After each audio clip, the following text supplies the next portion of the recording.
vamos a dialogar sobre el talento humano, que es algo tan chévere, en realidad, de topar, de analizar, de trabajar, y también algo tan complejo, ¿no? A la vez. Es muy interesante meterse en los temas de talento humano y lógicamente es complejo porque el ser humano es complejo, pero eso lo hace justamente más retador. Muchas gracias entonces, y vamos a arrancar con lo que tenemos pues previsto el día de hoy, que es el analizar lo que es el employer branding o marca empleadora. Si hay cualquier tema, ¿no es cierto?, que de pronto alguna pregunta, alguna cosa, lo podemos ir facilitando. O sea, por un lado lo podemos dejar hacia el final, pero si hay alguna pregunta por ahí, puede ser interesante e importante ir interactuando. Ustedes me van dando ahí la pauta. Edgar, posiblemente ahí tú me vas dando una idea, ¿no? Sí, Lo con que mucho gusto. estamos... Luis también va a estar apoyándote, estimado Arturo. Claro que sí. Chévere, muy bien. Gracias. Entonces, acá vienen, ¿no es cierto? Arrancamos con esto preguntándonos, bueno, ¿cómo atraer, cómo seleccionar y cómo retener talentos? Hoy por hoy, un dilema enorme, hoy más que nunca, un dilema enorme dentro del mundo productivo, dentro del mundo de las empresas, dentro del mundo organizacional, ¿no? Y el employer branding se convierte en una posibilidad que nos habilita, nos permite trabajar mejor estos temas.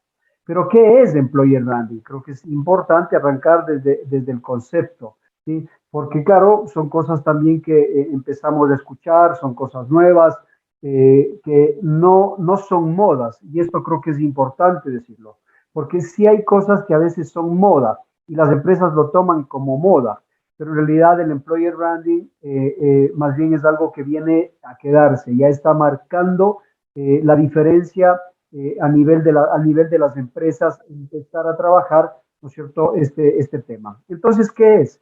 ¿Sí?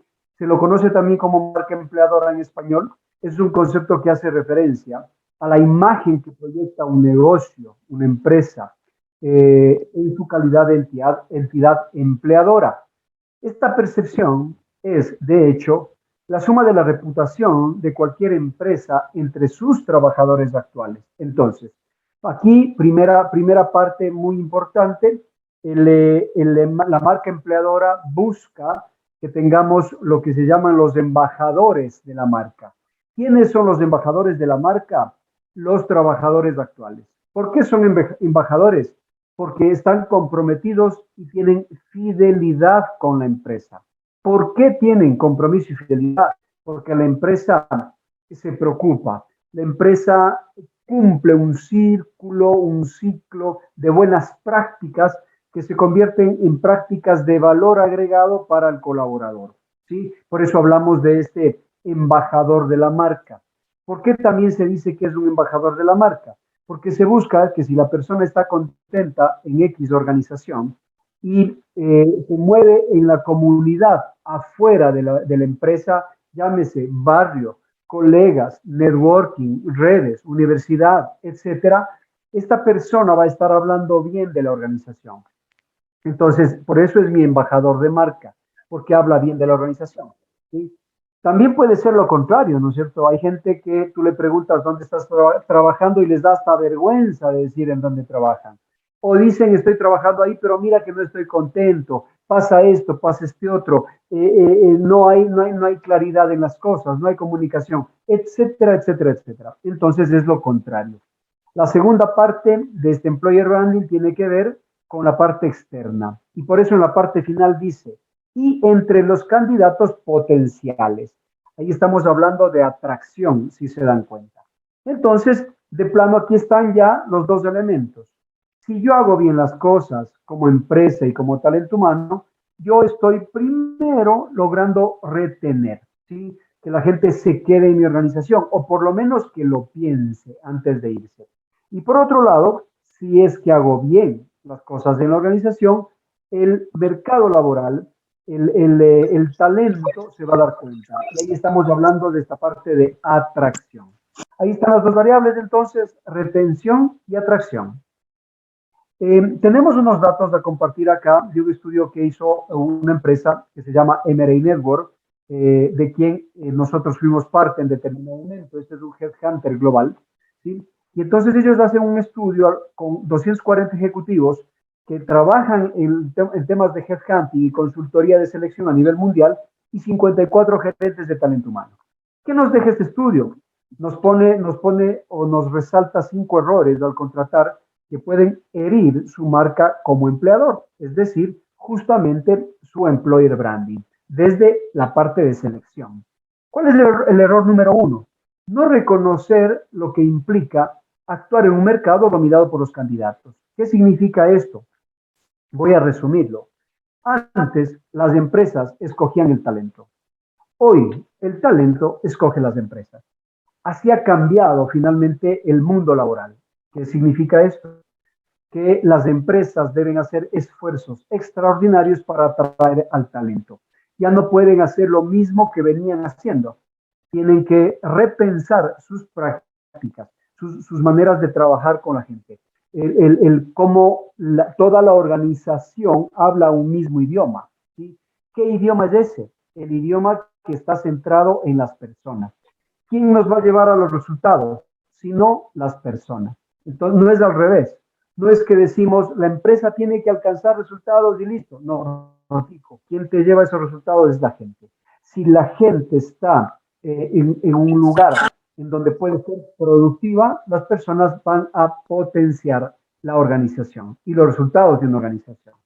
Este estudio nos deja ver entonces que el 86% de los reclutadores, esto es los headhunters, los consultores, y el 62% de los empleadores, es decir, las empresas, sienten que el mercado de trabajo es liderado e impulsado por candidatos en el primer semestre del 2016. Y son datos que finalmente se mantienen, son datos globales, pero se mantienen en nuestro mercado. En este entorno, liderado por los candidatos, la principal obsesión para rechazar una oferta de trabajo es que aceptaron otra oferta. ¿Qué significa? ¿Sí? Un poquito como se ve en la gráfica, ¿no? Se le ve al talento, entre comillas, traicionando a su empresa actual, o el momento que hace un cambio está aceptando otra oferta. ¿Por qué acepta otra oferta? Porque la ve más atractiva, justamente. Porque ve que cumple con parámetros que el talento, las personas, los candidatos buscan y tienen. Por eso toca moverse un poco al ritmo del mercado, al ritmo del talento, al ritmo de esas expectativas. Seguramente habrán escuchado, ¿no es cierto? Hoy se habla de las famosas generaciones de trabajo. ¿Cuáles son las generaciones de trabajo? La generación Y o millennial, la generación Z o centennial. Estamos hablando de un promedio más o menos de entre 18 y 38 años, entre generación Y y entre generación Z. Y entonces las empresas tienen que ver qué pasa con las expectativas de estas dos generaciones sobre todo. ¿Y por qué de estas dos generaciones? Porque está también estudiado que para el año 2025-2030 estas dos generaciones estarán conformando el 70-80% de las organizaciones. Eso no significa que dejemos de lado las otras generaciones.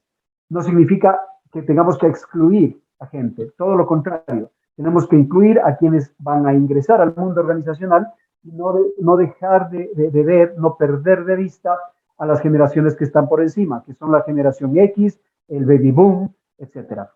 Muy bien, vamos a avanzar. El mayor desafío continúa siendo encontrar talento calificado. Muchas veces porque las empresas han dejado de ser atractivas para tomar una decisión de cambio. Entonces, el talento calificado no se mueve. El talento calificado se queda en una organización en donde se siente cómodo, se siente a gusto. Por ende, no se mueve. ¿Qué más sale con el primer error?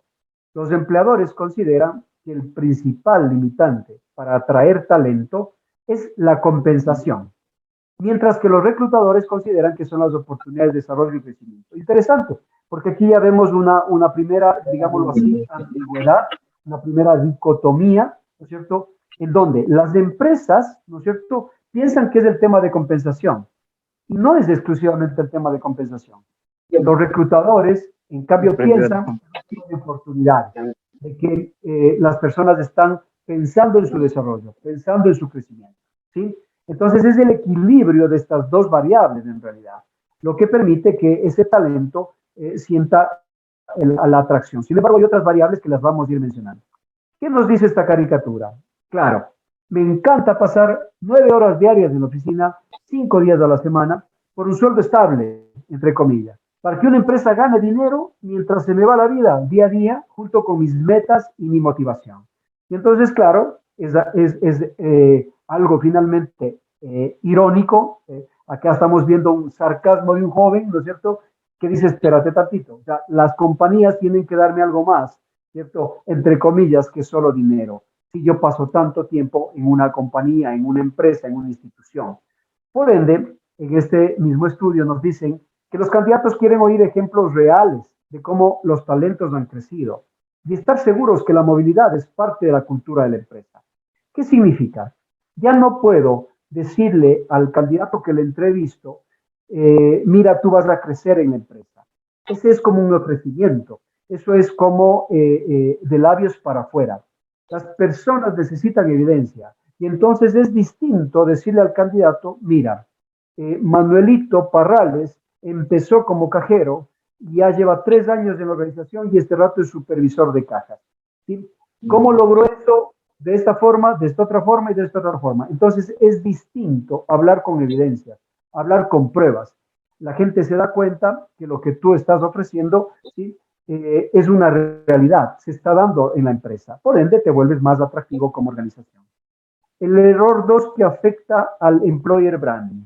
Creer que la compensación es el factor más importante de todos para decidir moverse de empleo. En realidad, ese es un error. Las empresas creen que si te van a ofrecer un valor mayor del que estás ganando, con eso ya tú vienes a la organización. Y en realidad no es así.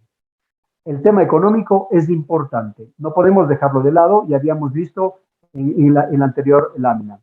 El asunto es que tiene que haber un equilibrio entre lo económico y el proyecto que tienes de trabajo para una persona. ¿Qué significa estar en esta empresa? ¿Cómo le retas a ese talento estando en esta empresa? Entonces, hay otra inquietud en este estudio, otra pregunta que se plantea que dice, ¿qué es lo más importante para los candidatos que buscan moverse de su trabajo? ¿Qué contestan ese grupo de reclutadores? Ustedes se dan cuenta, el más alto es justamente oportunidad de crecimiento. El segundo es un mejor paquete de compensación, porque es lógico que alguien que quiere moverse de trabajo va a aspirar a crecer en lo económico. Es lo más lógico, eso no está mal. Sin embargo, no es el primero.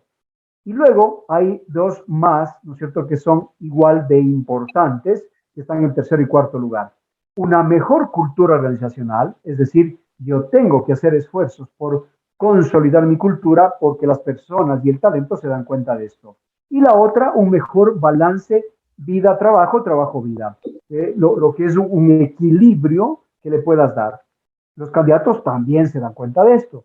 Desde el mismo proceso de selección ya están observando. Siempre en el proceso de selección estamos transmitiendo y comunicando. Con todo el contacto que tenemos, ¿sí?, está ese candidato dándose cuenta qué tipo de empresa eres, qué tipo de institución, tienes realmente una cultura, de qué tipo es tu cultura, es una cultura abierta o una cultura cerrada, es una cultura de respeto o no, es una cultura de valores o no, etcétera. Entonces, si se dan cuenta, hay variables que son importantes y que los reclutadores lo ven así. Acá, en cambio, los empleadores, frente a la misma pregunta, ¿qué ponen? El mejor paquete de compensación, le ponen primerito. Pero aparte de eso, acuérdense que en este estudio teníamos aproximadamente 55 empresas globales, señalan también como importante 5 factores. Vamos a ver. Diversión, compromiso y cultura. De nuevo, es un factor que para el empleador también es relevante para que el candidato decida ir por una organización. Un ambiente colaborativo, que se note una empresa en donde hay esta comunicación, se siente el trabajo en equipo, un sentido de camaradería, el balance vida-trabajo también y la oportunidad de crecimiento. Ustedes pueden ver cómo se van empatando los elementos entre un grupo investigado y el otro grupo investigado. Y finalmente también hay coincidencias, ¿no? ¿Cuál es el siguiente error, el número 3? Decidir que la clave de una contratación estratégica debe ser siempre un empleado permanente. ¿Qué significa esto? Que las empresas pierden su atracción o su capacidad de atracción cuando se limitan solo a un colaborador fijo. Ahora, en el mundo laboral hay muchas formas de contratación, servicios ocasionales, por temporada, por horas mismo, respetando todos los parámetros de la ley, por proyecto. O sea, hay muchas formas de contratar talento. Cuando las empresas se cierran y dicen tiene que ser solo el contrato fijo, de pronto te estás perdiendo la oportunidad de tener un profesional por horas que puede contribuirte respecto de los objetivos institucionales. Eso es entonces otro error. El error número 4, no tener alineadas las estrategias de marca empleador y compromiso, y el compromiso con sus empleados en una sola dimensión. Entonces yo tengo que estar pensando en que todos los esfuerzos que hago para que crezca mi employer branding o mi marca empleador tengan que ver con el desarrollo del compromiso, es decir, cómo las personas se van sintiendo identificadas con la organización, cómo las personas se sienten parte de, ¿sí? Cómo les incluyo, etcétera. Entonces tengo que estar atento a estas variables de employer branding que las vamos a ver más adelante. Finalmente, el error número 5, requerir que los candidatos pasen por lo menos por 3 entrevistas. Esto es algo más puntual, más específico, pero al hablar de selección, y es algo que podremos ver más adelante justamente en este proceso, ¿no es cierto?, en esta certificación, diplomado, en esta construcción que está haciendo Uniandes para el tema de talento humano. Se está hablando hoy por hoy de la experiencia del candidato, es decir, seguramente ustedes habrán escuchado de la experiencia del consumidor o de la experiencia del cliente, ¿sí? Ahora se habla de la experiencia del empleado, hablamos del empleado del interno, ¿no? Que también es parte del employer branding, pero hablamos también de la experiencia del candidato. ¿Qué quiere decir esto? ¿En qué medida la experiencia que le doy en todo el proceso de reclutamiento, selección y contratación al candidato le resulta atractiva, le resulta, le llama la atención, le da el deseo de seguir aplicando y de seguir en un proceso? ¿Y por qué? Porque el proceso es estandarizado, serio, técnico, estructurado, etcétera, etcétera, etcétera. O lo contrario, yo veo que el proceso es cualquier cosa, ¿sí? Una suerte de ahí por una entrevista medio aislada, ¿sí? Una prueba medio aislada, ¿sí? No hay un estándar, y entonces no me atrae. No siento que mi experiencia como candidato es agradable. Entonces, las empresas ahora están pendientes hasta de esto, por eso se topa el tema de las entrevistas. Y entonces en el estudio sale que el promedio, es decir, la mitad de las organizaciones, se toman tres entrevistas antes de avanzar en los procesos de selección. Sin embargo, si ustedes se dan cuenta, hay un 30% que lo hacen en 2 entrevistas. Seguramente también habrán escuchado sobre los conceptos de agilidad, lo que hoy se llama la metodología agile, ¿sí? O la agilidad. Las empresas se están moviendo hacia allá y tenemos que pensar en hacer más con menos, ¿ok? Y entonces, ¿cómo hago para tener y contratar la gente que tengo que contratar en menos tiempo? Sin afectar la metodología, sin afectar la parte técnica de un proceso de selección. Y aquí está un claro ejemplo. Puedes reducir fácilmente de 3 a 2 entrevistas. Y dense cuenta que en el estudio también sale que hay empresas que hacen 4, 5 o más entrevistas también. Pero esto lo que hacen, en vez de que se considere, algunas empresas dicen, no, es que mi proceso es tremendamente exigente y por eso tengo 5 entrevistas. No, lo único que hacemos es que los candidatos talentosos digan, oye, son muchas entrevistas, es mucho tiempo. Eso a mí no me interesa, no me agrada. Y aquí está la otra variable que es el tiempo. ¿Qué tiempo transcurre un candidato en un proceso de selección antes de que se le realice una propuesta laboral? El promedio, de nuevo, de 5 a 6 semanas. ¿Ah? Es muy alto. Y entonces la recomendación es tratemos también de bajar estos tiempos. ¿Sí? Lo podemos hacer al 31%, ¿no es cierto? 3 a 4 semanas. ¿Para qué? Para que el talento no deje de vernos como una opción. Ahora ocurre, en el proceso de selección ocurre que tú ya tienes lista la terna, ¿sí? Te demoraste justamente 2 o 3 semanas, vuelves a llamarle y dices, ¿sabe qué? Listo, hagamos la última conversación o ya tengo el contrato. Y te dice, qué pena, pero a mí ya me llamaron de otro lado. O qué pena, ya no estoy interesado. O qué pena, no pensé que se iba a demorar tanto. Esas respuestas recibimos en el proceso de selección. Nada cambia si no cambiamos nada. Entonces, tenemos que provocar y generar los diferentes cambios en la organización. ¿Y a qué me refiero con tenemos? Las personas que tienen la posibilidad de atravesar un proceso educativo, un proceso formativo arriba, ¿no es cierto?, del tercer nivel, una certificación, un diplomado, una maestría, ¿por qué no? Tienen que estar permanentemente cuestionando, ¿no es cierto?, el status quo, para que las organizaciones puedan justamente trabajar en su marca empleadora. Vamos a ver dos casos de empresas conocidas con sus mejores prácticas de employer branding para ir asentando, ¿no es cierto?, un poquito estos elementos. Cisco es una empresa tecnológica global, mundial, que basa su modelo en la confianza y el compromiso entre la compañía y los trabajadores, lo que permite que los empleados estén implicados, motivados y sean más productivos. ¿Cuáles son ahí prácticas, ¿no es cierto?, que ayudan al desarrollo del employer branding? Flexibilidad laboral, con una cultura de tiempo, lugar y lugar de trabajo a la carta para el empleado. Voy a poner un ejemplo. Hay empresas que incluso ya acá en el Ecuador lo que hacen es, vamos a abrir la compañía desde las 7 de la mañana y la vamos a cerrar a las 9 de la noche. Tú ahí tienes 14 horas. Tú escoges las 8 horas que quieres trabajar. Lo que yo necesito es que tú produzcas, ¿sí?, y tú logres objetivos, indicadores y metas.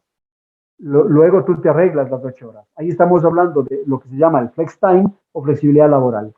Y entonces esto llama mucho la atención, sobre todo, por ejemplo, a los jóvenes que están pensando en muchas otras cosas, que el gimnasio, que el deporte, que los amigos. Ok, tú ve cómo te organizas. A mí lo que tienes que hacer como empresa es cumplir mis metas. Ahí estamos hablando de cambiar las organizaciones. Otra variable, la diversidad con la integración en la empresa de empleados de diferentes nacionalidades, es decir, el apoyo y una verdadera política de inclusión, en donde las personas, cuando tú recibes una terna, cuando estás en un proceso de selección, las personas deben ser de diferentes nacionalidades y no de una sola nacionalidad. Todavía hay empresas, que también lo he escuchado en el país, que dicen un ratico, aquí solo ecuatorianos. No, no está mal, puede ser un criterio y un concepto nacionalista. Sin embargo, miren que al decir solo ecuatorianos, yo estoy discriminando, ¿sí? Por ser nacionalista, yo me vuelvo, lamentablemente, me vuelvo una compañía que está discriminando. Finalmente, lo que tú necesitas contratar es talento, y el talento necesita tener las mismas oportunidades independientemente de la nacionalidad. La otra variable, la identificación del talento a través de diferentes programas, es decir, cómo llego al mercado, ¿no? Entonces, Cisco es una empresa que se relaciona mucho con universidades, con diferentes stakeholders, con otro tipo de instituciones. ¿Para qué? Para atraer talento. Ahí están ejemplos de marca empleadora. Otra empresa, ¿no es cierto?, que nos deja ver mejores prácticas es Starbucks. Esta compañía, ¿no es cierto?, mundial que maneja el retail de cafeterías, que toma en cuenta, se concentra en la parte formativa. Entonces, mediante un convenio, en colaboración con algunas universidades, los empleados pueden licenciarse de forma gratuita a través de cursos en línea. ¿Y quién auspicia esto? Los mismos, la empresa y los mismos consumidores, a través de un valor X o un porcentaje X del producto. Si el café que vale, me invento, $5, un porcentaje de 2, 3, 4, 5% se van a este fondo de educación para la gente de Starbucks. Esta es una práctica muy, muy fuerte de employer branding, porque es una práctica de retención. Yo quiero que mi gente, antes que me deje, piense muy, muy bien por qué me dejaría. Y si a mí la organización me paga los estudios, ¿no?, me ayuda, se solidariza en un tema tan importante, yo voy a pensar 2 o 3 veces antes de irme. Entonces ahí estamos hablando de los famosos embajadores de marca y de la capacidad de retención de las empresas. El employer branding tiene un poco una mirada, se va simplificando en este diagrama, en donde podemos ver 8 palancas.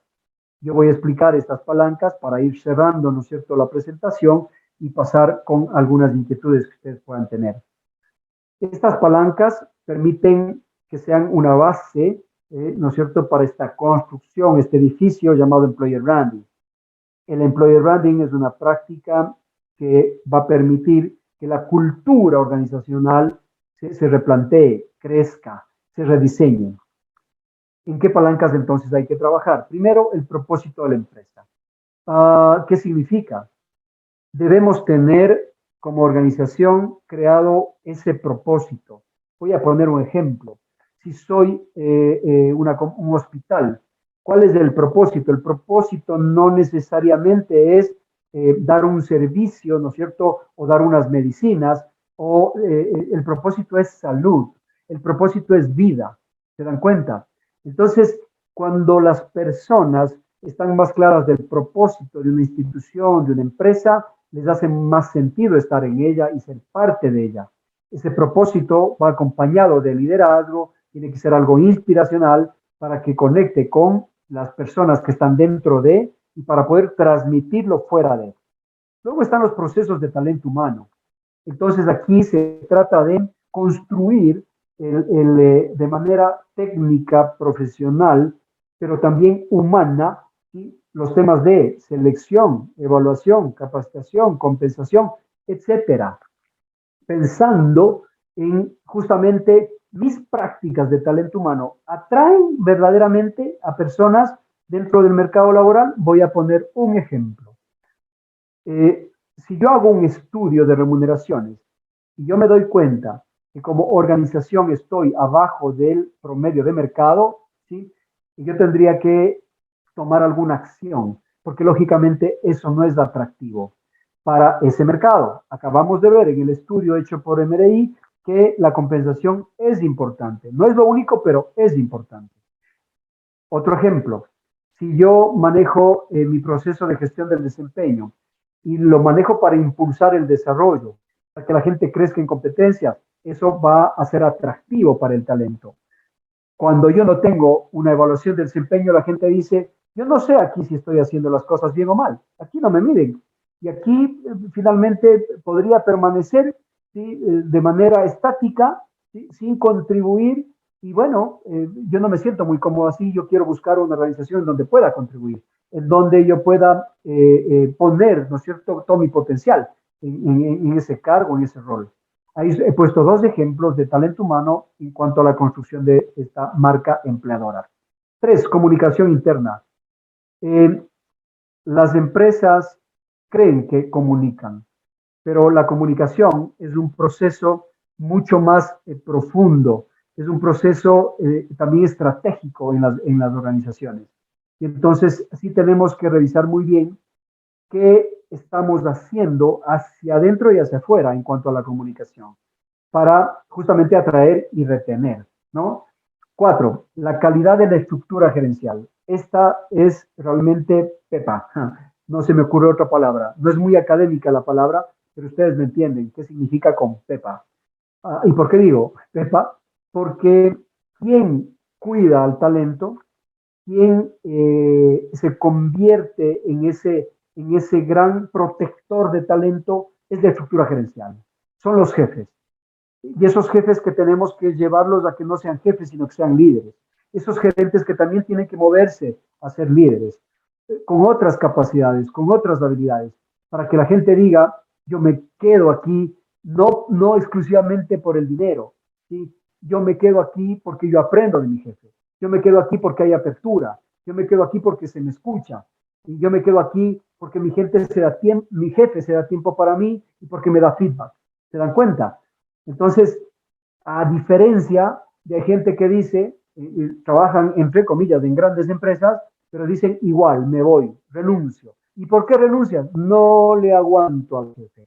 No es posible. Es una linda empresa, entre comillas, pero no le aguanto al jefe. Tengo un jefe, lo que hoy se habla mucho, un jefe tóxico, un jefe que me persigue, un jefe que me controla todos los días, que no me pone indicadores, que hago algo bueno y le ve lo malo. Y ese es el feedback del jefe tóxico.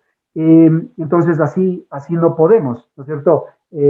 Pensar en que estamos contribuyendo, en que podemos llegar más lejos, no es la manera. Entonces el tema gerencial y de liderazgo es fundamental en el employer branding. Luego está la quinta, comunicación externa y experiencias internas, es decir, cómo logro transmitir hacia afuera lo que estoy haciendo dentro de la organización, en resumen, ¿no? ¿Cómo hago que me conozcan con esas experiencias importantes que estamos teniendo del talento de la organización? No las experiencias de que soy la principal marca o de que estoy vendiendo una barbaridad, no, experiencias con la gente, porque employer branding está concentrado en la gente, ¿sí? Luego está el plan externo, Es decir, qué variables, qué acciones voy a tomar para meterme, ¿no es cierto?, en los diferentes stakeholders para que se conozca más mi organización y lo que hago con la gente. Luego, el marketing de reclutamiento. El proceso de employer branding es un proceso sinérgico. ¿Qué quiero decir con esto? Yo tengo que unir, como talento humano, yo tengo que unir esfuerzos del área de comunicación, del área de mercadeo y posiblemente de otras áreas de la compañía que quieran colaborar. Las personas que trabajan en talento humano no son expertas en marketing, tampoco son expertas en comunicación. Por eso, la idea es vincular estas áreas para juntos construir lo que se llama en el employer branding la propuesta de valor. ¿Sí? Juntos construir esa propuesta de valor, manejarla de manera interna, ser consistentes en el manejo interno, pero también saber cómo exponenciarla, cómo exponerla hacia afuera de la organización. Por eso está el tema de marketing de reclutamiento. ¿Cómo me hago conocer en las diferentes instancias que tengo como organización en cuanto al reclutamiento, las diferentes fuentes que utilizo? Si es internet, si es reclutamiento 3.0, si es que es universidad. Ya te voy a pagar esta. Disculpen si pueden, si alguien que pueda silenciar los micrófonos, les agradezco para que no nos interrumpa. Gracias. Y lo último es el manejo de redes sociales. Y eso, lógicamente, es más externo, porque las redes tienen mayor presencia hacia la parte externa. Pero el manejar redes también es algo que tiene que ser hecho de manera técnica. Y, de nuevo, las personas de talento humano no somos expertos técnicos en esto, por ende, tenemos que confluir con una serie de profesionales y especialistas en la institución para sacar adelante lo que es el employer branding. ¿Sí? Muy bien, entonces ahí están esas 8 palancas de employer branding. Cerramos pues con esta frase ahí de Warren Bennis que dice: la manera de atraer y motivar a las personas determina el éxito del líder. El trabajar en employer branding significa, ojo, no significa que tú tengas que meterte con las 8 palancas que acabamos de ver. Tú tienes que empezar a trabajar con cada una de ellas poco a poco, ¿sí? Y ahí estás tú trabajando en lo que es cultura organizacional. Una cultura no la cambias de la noche a la mañana. Una cultura con acciones consistentes posiblemente la puedes cambiar en 2 años o más. Y entonces, mientras tanto, sigues construyendo tu propuesta de marca empleadora, de employer branding, con acciones, con iniciativas y, claro, muy posiblemente también con una visión de liderazgo, con un presupuesto, porque hay que otorgarle también recursos a un proyecto macro, como es el tema del employer branding. Y, claro, lo que podemos hacer desde algo más puntual y más específico es empezar desde el proceso de reclutamiento y selección, que es algo que justamente se va a ver en el diplomado. ¿Sí? Muy bien. Podemos, si les parece, arrancar con preguntas. Creo que por ahí en el chat hay preguntas con mucho gusto para ir conversando en ese sentido. Yo veo acá una en el chat, voy a leerla. ¿Puede explicar, por favor, cómo funciona la metodología ágil en las organizaciones, más allá de hacer más rápido y más cortos los procesos? Tal vez tiene que ver con innovación, sí, sí, definitivamente. Con todo el proceso de innovación en el mundo, digamos, ¿no? Sale la metodología Agile. ¿Cuál es el punto de partida de la metodología Agile? Viene desde el área tecnológica, justamente. Las empresas de tecnología tratando de dar una respuesta más ágil a sus clientes, ¿no? Ejemplo, la banca, el software bancario. ¿Cómo hacemos que los trámites sean más rápidos? ¿Cómo hacemos que el consumidor, el cliente de la banca, vea mayor agilidad? Ok, entonces tengo que regresar a ver todo mi proceso. Entonces, en agilidad hay diferentes técnicas, diferentes herramientas para buscar esas eficiencias y buscar que los procesos sean en menor tiempo. Ahora vamos a la parte específica de un proceso de selección. Yo tendría que desglosar todo mi proceso de selección en partes, ¿no? Lo que se llama un flujograma de proceso, para revisar cuánto me estoy demorando en cada fase o en cada microfase del proceso y para ver qué hago. Ok, ¿puedo retirar algo que de pronto no es relevante? ¿Puedo mejorar algo en tiempos? ¿Puedo ajustar de pronto algo como una herramienta, una técnica para hacer que esto sea más rápido. Miren, en términos generales, los procesos de selección, ya vimos en la presentación, se están demorando 6 semanas, 8 semanas. Es demasiado tiempo. Y yo creo que la gran mayoría de organizaciones podemos hacer mucho por ajustar estos procesos. ¿Cómo los ajustamos? Flujograma, indicadores, procedimientos, políticas. Así vamos ajustando y vamos siendo más ágiles, ¿sí? Y vamos respondiendo mejor al cliente interno, que es el que dice, ¿no es cierto?, el gerente comercial que dice, oye, yo ya llevo 6 semanas y todavía no tengo el vendedor, ¿sí? Y por ende no estoy logrando mi presupuesto porque no tengo a alguien que me cubre esa posición. No puedo demorarme tanto.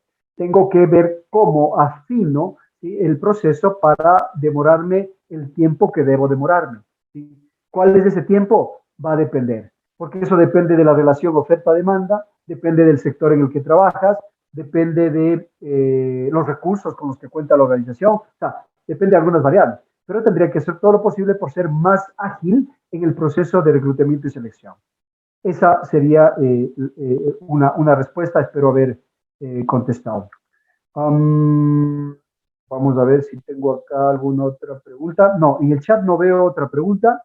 Si les parece, pueden colocar en el chat o pueden tomar pues sus micrófonos y con mucho gusto podemos ir ahí revisando alguna pregunta, alguna inquietud por parte de algún participante. En base al reclutamiento de personal especializado, bueno, la verdad, muy interesante la charla primero. Específicamente, bueno, les comento, yo soy ingeniero en sistemas y resulta muy complejo la parte de la evaluación para personal que esté capacitado en ciertas tecnologías. ¿Qué recomendación podría, digamos así, ayudarnos con eso? Chévere pregunta, Luis, gracias. Cuando hablamos del proceso de selección, estamos hablando de dos variables, ¿sí? Voy a tratar de resumir, porque es una pregunta grande, la respuesta también es grande, voy a tratar de resumir. Tenemos el perfil duro, ¿sí? Y el perfil duro está alrededor de lo que está en la hoja de vida. Experiencia, educación, fundamentalmente. Y también tenemos el perfil blando de la posición. Tú te has referido, y el perfil blando son las habilidades, las competencias. Ejemplo, si hablamos de una persona de sistemas, posiblemente capacidad de análisis, planificación y organización, por poner solo dos ejemplos. Regresamos al perfil duro porque tu pregunta tiene que ver con el perfil duro.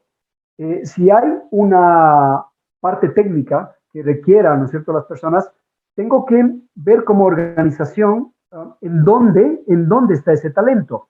Hoy por hoy sabemos que inclusive en la parte tecnológica hay cargos nuevos, ¿sí?, y no tenemos gente calificada en el país para esos cargos nuevos. Todo lo que tiene que ver, por ejemplo, con inteligencia artificial, ¿sí?, que se está desarrollando a una velocidad tremenda en todo el mundo, ¿sí? Hay empresas que quieren introducir inteligencia artificial en el país, pero no hay cargos que se hagan, que tomen ese rol, porque no hay esa experiencia en el país. ¿Qué es lo que hacen las organizaciones? Reclutan talento fuera del país, en donde las personas hayan adquirido esa experiencia. Esa es una posibilidad. Cuando tú hablas de la información técnica, yo debo hacer lo que se llama también una evaluación y prueba técnica, ¿sí? Si yo necesito que la persona sepa, me voy a inventar SQL Server. La persona puede ser que aprendió eso en la universidad, pero eso no le hace una persona que pueda aplicar todavía. Y entonces necesitamos la prueba técnica, ¿sí?, que me demuestre, ¿no es cierto?, que sabe el SQL Server, de pronto con un simulador, con una evaluación técnica, con una entrevista técnica de alguien que sepa sobre digamos, ese conocimiento específico.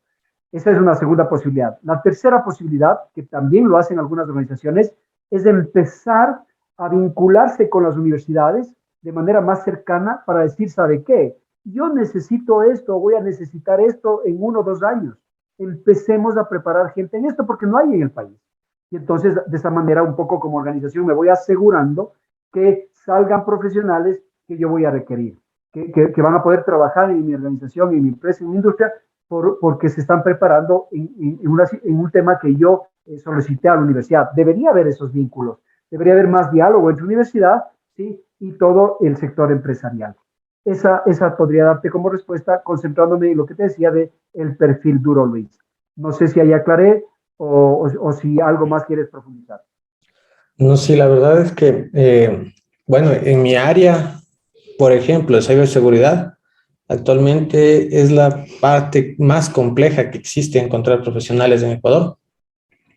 Es por eso que como se menciona, el traer profesionales de fuera es lo más fácil, digamos de esta manera.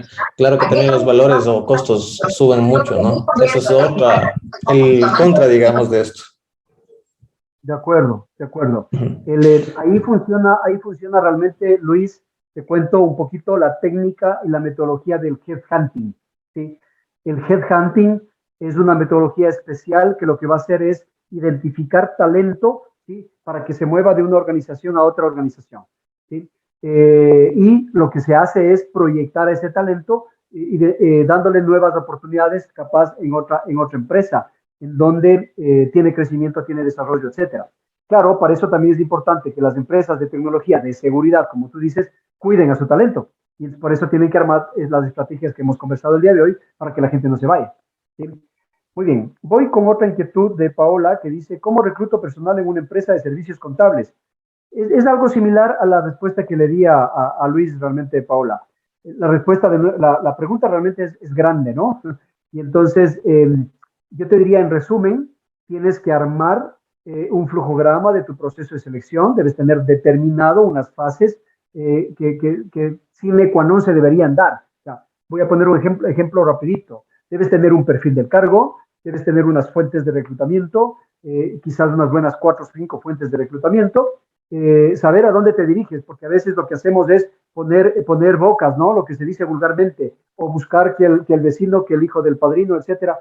No, esa no es la manera de hacer reclutamiento. El reclutamiento es una parte técnica del proceso de selección. Y si tú haces mal el reclutamiento, tú no vas a tener buenos candidatos, en resumen.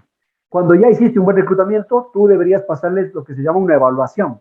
La evaluación está alrededor de una evaluación psicológica, una entrevista por competencias, por habilidades, posiblemente un assessment center o centro de evaluación que también se lo utiliza hoy en día mucho. Entonces, ahí te estoy resumiendo, pero definitivamente la respuesta es mucho más grande. Ahí la invitación es a que te unas al diplomado y ahí vamos a ver posiblemente con un poquito más de detalle. Tengo otra pregunta de Narcisa. Buenas tardes, hola Narcisa. ¿Cuáles son las mejores estrategias para poder seleccionar talento humano de calidad? ¿Sí? Yo creería que antes de las estrategias yo pondría encima los valores.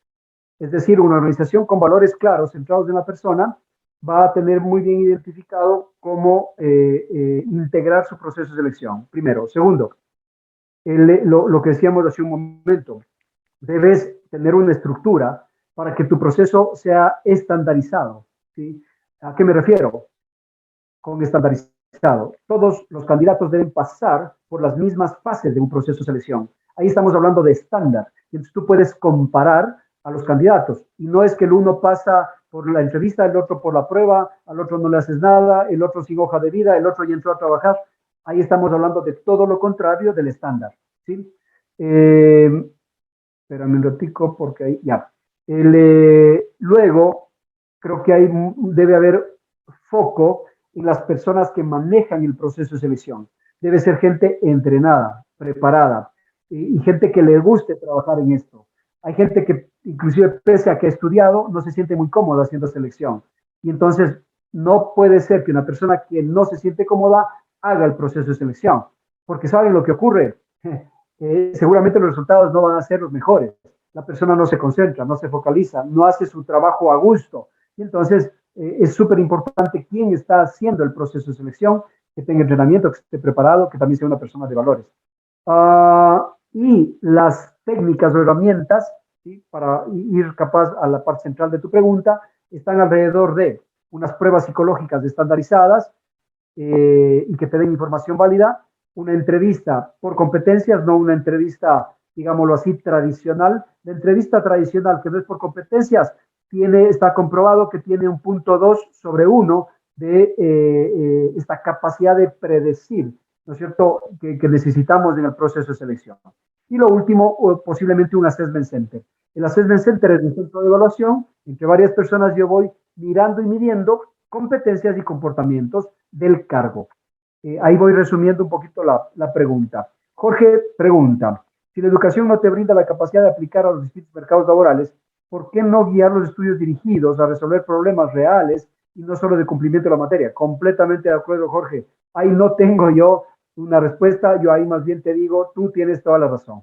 Yo creo que el sistema educativo tiene que seguirse transformando y tiene que seguir entendiendo qué es lo que está pasando fuera de él, fuera de él. Tenemos que evitar que sea un sistema tan entrópico, tan concentrado, ¿no es cierto?, tan de vista hacia adentro, y tiene que abrirse mucho más hacia lo que está pasando en el mundo real, en la sociedad, ojo, no solo en el mundo empresarial, cuidado, porque podría equivocarme de tomar una ruta entre comillas muy empresarial, ¿sí? Muy metálica, entre comillas. Creo que tengo que entender muy bien qué está pasando con la sociedad, con la política, ¿sí? con el contexto, con el entorno, y entre eso también qué pasa con el mundo empresarial. Pero estoy completamente de acuerdo contigo. Ahí he respondido algunas de las preguntas, o todas las preguntas que están en el chat. No sé si alguien más se anima en el chat o tomando la palabra con el micrófono alguna otra inquietud. Dice, ¿podría Recursos Humanos poder crear guías, cursos de inclusión, dado que es importante conocer el negocio y aplicar el conocimiento? ¿Podría ser escuelas de reclutamiento? En realidad, creo que habría que chequear bien porque ahí hay varias inquietudes planteadas en esta pregunta. Recursos Humanos puede trabajar mucho en entrenamiento. Es un entrenamiento puntual para la organización en la que estamos, ¿no es cierto? Y sí hay esas escuelas, pero en realidad esas escuelas, ¿sí? Jorge, no se llaman, digamos, escuelas de reclutamiento, o como que no estoy entendiendo del todo la pregunta. Voy a tratar de ver si va por este camino. Los visitadores a médicos, voy a poner ese ejemplo. Hay instituciones que preparan visitadores a médicos y que como que los tienen listos para cuando hay las necesidades. ¿Algo así puede hacer una organización? Sí. ¿Cuándo podría ser? Cuando tiene recursos, cuando tiene de pronto cargos de alta rotación y cuando estoy procurando prevenir, ¿no es cierto?, situaciones complejas porque me falta gente en esos cargos, en esas áreas. Entonces lo hago realmente con cargos de alta rotación o cargos críticos. Ahí podría funcionar y como te digo, serían un poco lo que tú dices como escuelas de reclutamiento, un poco se los llama, ¿no es cierto?, como backups, ¿no? Tener backups para tus procesos de selección. Entonces, tú vas creando, los bancos lo tienen, por ejemplo, la escuela de cajeros, ¿sí? Algunos bancos lo tienen. Entonces, tienen lista la gente, el rato que se presenta una necesidad, toman de ahí, de ese banco de datos, de esa escuela de cajeros, toman e ingresan a la organización. Gracias.